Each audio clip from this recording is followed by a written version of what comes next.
আসো মারি নানিলো বজার কিশোর ভাইনা আসো মারি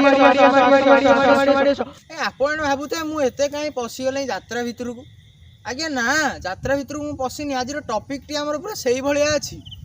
ଆଜିର ଟପିକ୍ଟା ପୁରା ଏତେ ବଡ଼ ଅଛି ଯେ ମୋର ଆଉ ଡାଇଲଗ ମନେ ପଡ଼ୁନି। ଆପଣ 2 ମିନିଟ୍ ରୁହନ୍ତୁ, ମୁଁ ଯାଉଛି ଖାଲି ଡାଇଲଗଟା ପଢ଼ି ଦେଇ ଯାଉଛି। ଭାଇ ମୁଁ କ୍ୟାମେରା ଷ୍ଟାର୍ଟ କରିସାରିଲି।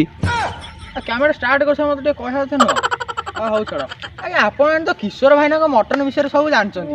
ମୁଁ ଆଉ କ'ଣଟା ବେଶୀଟା କହିବି? ମୁଁ ଆଉ କିଛି ବେଶୀ କହିନି, ସେଇ କଥା କହୁଛି ଶୁଣୁନାହାନ୍ତି। ଯେଉଁଦିନ ଆମ କିଶୋର ଭାଇନାଙ୍କ ଦୋକାନ ଭଙ୍ଗା ହେଉଥିଲା, ମୁଁ ସେଇପଟରେ ଯାଉଥିଲି। ମୁଁ ଯେମିତି ଦେଖିଲି କିଶୋର ଭାଇନା ଦୋକାନ ଆଗରେ ଏତେ ଲୋକ, ମୁଁ ଭାବିଲି ବୋଧେ ତାର ଆଜି ମ୍ୟାରେଜ୍ ଆନିଭର୍ସରୀ, ମଟନ ବାଣ୍ଟୁଛି ମାଗଣାରେ, କମ୍ ଦାମରେ ଦେଉଛି କ'ଣ ଆଉ କ'ଣ। ମୁଁ ସେଇଠୁ ପଶିଗଲି ଭିତରକୁ। କ'ଣ କହିବି ଆଜ୍ଞା, ତୁହାଇ ଖାଇଲି। ତୁହାଇ ଖାଇକି ଆସି ଘରେ ଶୋଇଲି। ଆପଣ ଭାବୁଛନ୍ତି କ'ଣ ମଟନ?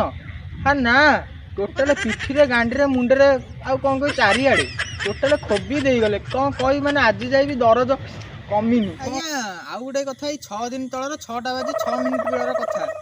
ମୋର କାହିଁ ଟିକେ ମଟନ୍ ଖାଇବାକୁ ଆଶା ହେଲା। ମୁଁ ଯାଇ ସିଧା ହାଜର ହେଇଗଲି କିଶୋର ଭାଇନା ଦୋକାନରେ। ମୁଁ ଗଲାବେଳକୁ ସେଇଠୁ ମଟନ୍ ବସି ଖାଉଛି।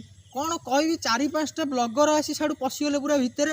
କିଏ ନେଇ ମଟନ୍ ହଣ୍ଡା ଭିତରେ କ୍ୟାମେରା ପୁରେଇ ଦେଲା, ତ କିଏ ନେଇ କିଶୋର ଭାଇନା ଲୁଙ୍ଗି ତଳେ, ଆଉ ଗୋଟେ କ୍ୟାମେରା ବାଲା ଆସି ମୋ ମୁହଁ ଆଗରେ ପୁରା କ୍ୟାମେରା ପୁରେଇ ଦେଲା। ତା ଭାଗ୍ୟ ଭଲ ଆଜ୍ଞା, ମୁଁ ତା କ୍ୟାମେରାଟାକୁ କାମୁଡ଼ିନି, ମୁଁ ମଟନ୍ଟାକୁ କାମୁଡ଼ିଲି। ସେ ଠିକ୍ ବେଳକୁ କ୍ୟାମେରାଟା ନେଇ ପଳେଇଲା, ତା ଭାଗ୍ୟ ଭଲ। ଏଇ ଫୁଡ୍ ବ୍ଲଗର ମାନଙ୍କ କଥା କ'ଣ କହିବି ଆପଣ କହୁନାହାନ୍ତି? କେବଳ ଏଇ ଫୁଡ୍ ବ୍ଲଗର ମାନଙ୍କ ପାଇଁ ହିଁ ଆଜି କିଶୋର ଭାଇନା ମଟନ ଦୋକାନ ଆଜି ଭାଙ୍ଗିଛି। ଏଇଟା ପୁରା ମାନେ ନିରାଟ ସତ୍ୟ କଥା ଏଇଟା। ଆପଣ ଦେଖୁନାହାନ୍ତି, ଯାହା ହେଲା ଖାଲି ଆଣି କ୍ୟାମେରା ପୁରେଇଲେ। ହେ କିଶୋର ଭାଇନାର ଏତିକି ମଟନ ଆଇଲା, ଆଳୁ ଏତିକି କଟା ହେଲା, ମଟନଟା ଧୁଆ ହେଲା, ଦେଖନ୍ତୁ କୋଉ ଷ୍ଟାଇଲରେ ମଟନ ଧୁଆ ହେଉଛି।